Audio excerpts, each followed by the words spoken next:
Halo, selamat pagi, selamat datang di konten YouTube Ririn Elektra. Jadi, konten ini akan membahas tentang seputar teknik elektro ataupun teknologi. Di mana pada video pertama ini, aku mau ngebahas tentang apa itu teknik elektro, tentang jurusan kuliahnya ngapain aja. Jadi, buat kalian yang tertarik tentang dunia elektro, jangan lupa like, comment, dan subscribe YouTube ini. Pouring Ideas Lighting Means. Apa itu teknik elektro? Kita akan bahas ke slide selanjutnya. Nah, untuk yang pertama yaitu tentang pengertian teknik elektro. Jadi, teknik elektro itu salah satu bidang teknik yang paling tertua di dunia perteknikan, di mana teknik elektro itu mempelajari penerapan listrik dan elektromagnetik untuk merancang, mengembangkan, dan memelihara sistem maupun perangkat dari elektronik. Jadi, elektro itu bukan hanya membahas tentang listrik, tapi kita juga didesain untuk menerapkan konsep, merancang, mengembangkan, dan memelihara sebuah sistem ataupun dari perangkat elektronik itu sendiri.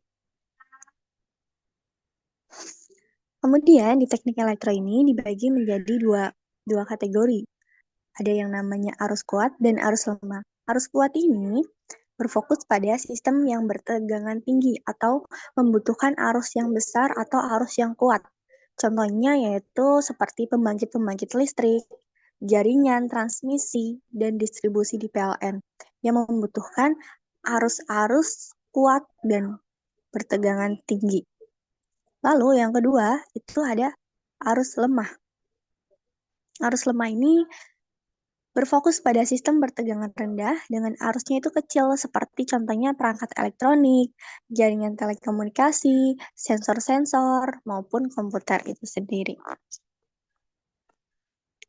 Nah, selanjutnya adalah dari perjalanan kuliah. Ketika kamu memilih jurusan kuliah, teknik elektro, ataupun yang ingin masuk ke teknik elektro, kemudian kalian penasaran, apa aja sih yang dipelajari selama kuliah di teknik elektro? Nah, dari kamu masuk semester 1 sampai 4, itu masih mempelajari mata kuliah pengantar seperti aljabar linear, kalkulus, statistika, fisika listrik, rangkaian listrik, elektronika, sistem digital, dan lain sebagainya.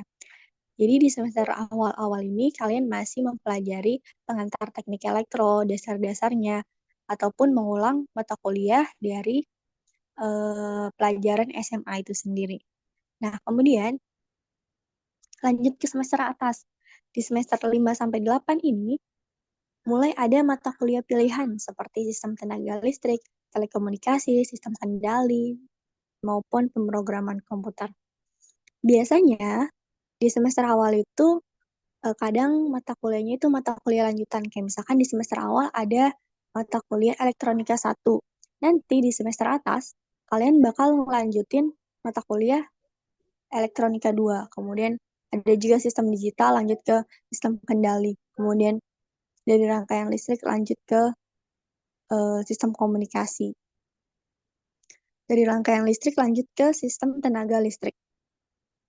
Dari telekomunikasi lanjut ke sistem komunikasi, seperti itu. Dan juga mata kuliah yang fokus ke elektro itu ada praktikumnya itu sendiri. Praktikumnya itu 1 SKS biasanya. Tapi mata kuliahnya itu 3 SKS, kayak misalkan statistika itu 3 SKS kebanyakan. Karena tergolong susah, makanya 3 SKS.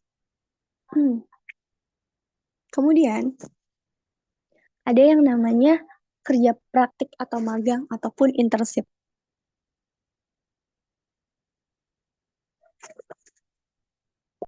Nah, di teknik elektro, kerja kerja praktik ini bertujuan untuk menerapkan ilmu yang kalian pelajari di kampus pada dunia kerja yang nyata. Biasanya dilakukan di perusahaan atau instansi terkait bidang elektro. Di sini kamu sebenarnya bisa milih mau kerja praktek di mana. Yang penting Yang penting ada kerja prakteknya, dan juga kerja praktek ini salah satu wajib diambil oleh mahasiswa teknik elektro wajib diambil karena itu salah satu kelulusan.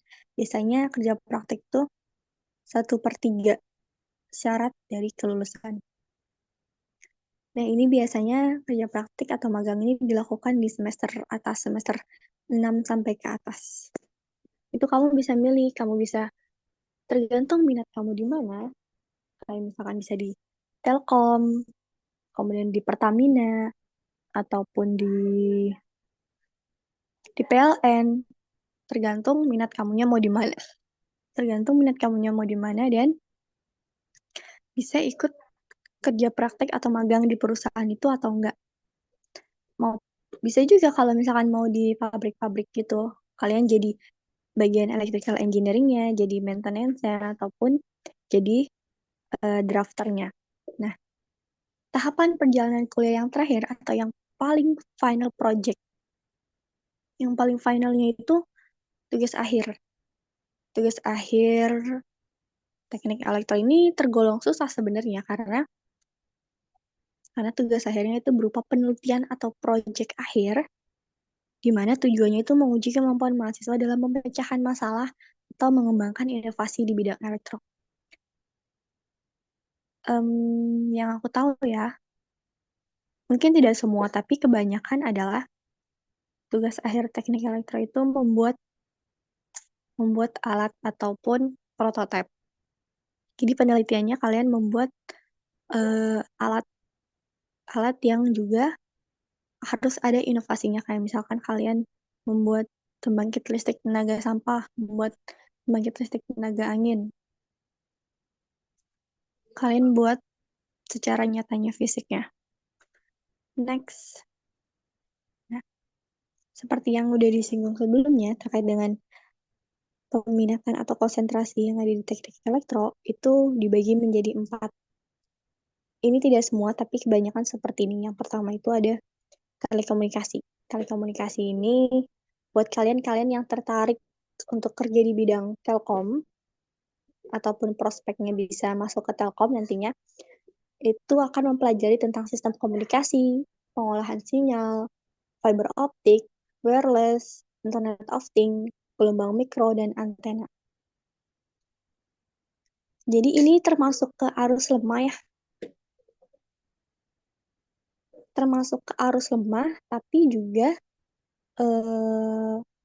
arus lemah yang dibutuhkan untuk arus kuat, yaitu pada sistem tenaga listrik. Kayak misalkan sistem komunikasi, pengolahan sinyal, fiber optik, wireless, internet of things juga itu banyak percabangan ilmunya. Kalian akan kalian akan membahas pemrograman, kalian akan mengerjakan pemrograman, dan lain sebagainya. Kemudian, sistem tenaga listrik. Sistem tenaga listrik ini termasuk arus kuat, di mana akan mempelajari tentang instalasi listrik, pembangkit transmisi, dan distribusi daya, ataupun renewable energy. Jadi buat kalian yang ingin kerja di bidang sistem tenaga listrik kayak di PLN, ataupun PLTU, ataupun pembangkit lainnya, itu bisa memilih konsentrasi sistem tenaga listrik, renewable energy, tentang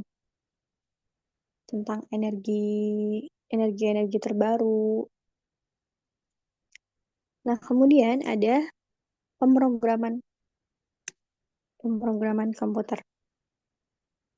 Jadi, memang elektro ini tidak hanya membahas tentang listrik aja, tapi juga membahas pemrogramannya.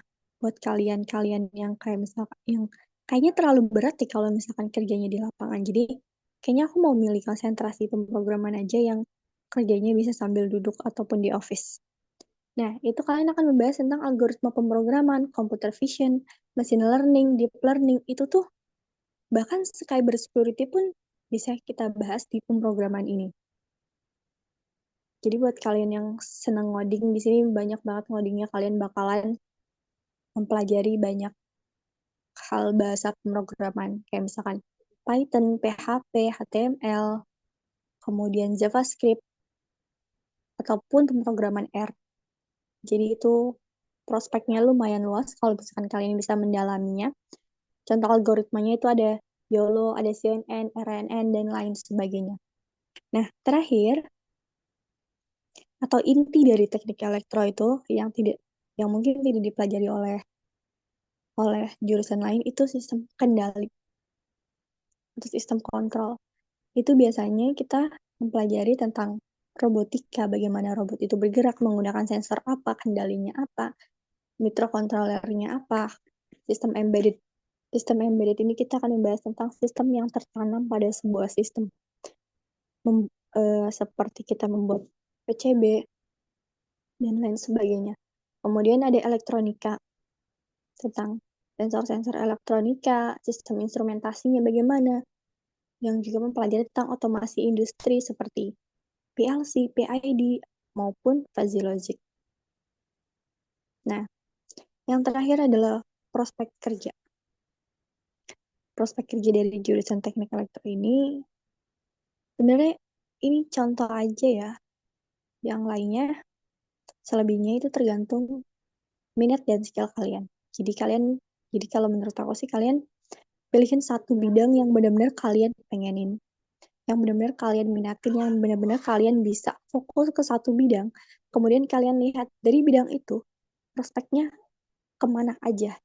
Contohnya ada engineer sistem tenaga listrik, itu bisa kerja di PLN, kemudian automation dan control engineer itu biasanya dibutuhkan di pabrik-pabrik besar. Kalian jadi automationnya, control engineer-nya, kalian bakal men-setting mesin, kalibrasi, PLC, SCADA, Siemens, dan lain sebagainya. Kemudian yang ketiga itu prospeknya maintenance dan reliability engineer. Maintenance ini kalian maintenance-nya bakalan berhubungan dengan instrumentasi dan elektrikal di masing-masing pabriknya itu. Tergantung mesinnya mesin apa kan. Itu biasanya buat orang yang konsentrasinya sistem tenaga listrik bisa, sistem kendali bisa. Software dan AI engineer. Nah, AI ini kan emang lagi digandrungi di era sekarang ya. Itu buat kalian-kalian yang senang AI, tentang yang memilih peminatan atau programan komputer, itu bisa jadi software dan AI engineer. Lalu ada telecommunication engineer. Telecommunication engineer itu seperti yang aku bilang sebelumnya, itu kalian mengambil konsentrasi telekomunikasi. Buat kalian yang suka jaringan, suka transmisi maupun internet of things, itu bisa telekomunikasi engineer. Kemudian electronic design engineer. Kalian bakalan drafter. Kalian bakalan ngedesain elektronik itu, bikin wiring, baca wiring. Itu biasanya konsentrasinya sistem kendali, tapi tergantung minat kalian yang aku bilang kan. Dan yang ketujuh, research and development, R&D. Ini R&D itu bisa di perusahaan mana aja. Tentang robotik ataupun tentang mesin-mesin. Lalu ada technopreneur dan inovator produk. Nah, ketika kalian sudah mempelajari teknik elektro, sudah kuliah teknik elektro, kalian sudah tahu dasar-dasarnya. Kalian juga tahu bagaimana cara membuat inovasi-inovasi pada teknologi. Jadi makanya kalian juga bisa menjadi teknopreneur ataupun inovator pada suatu produk. Seperti itu. Baik, terima kasih yang sudah menonton. Jangan lupa like, comment, dan subscribe di channel YouTube Ririn Elektra. Powering ideas, lighting means. Bye-bye. Assalamualaikum warahmatullahi wabarakatuh.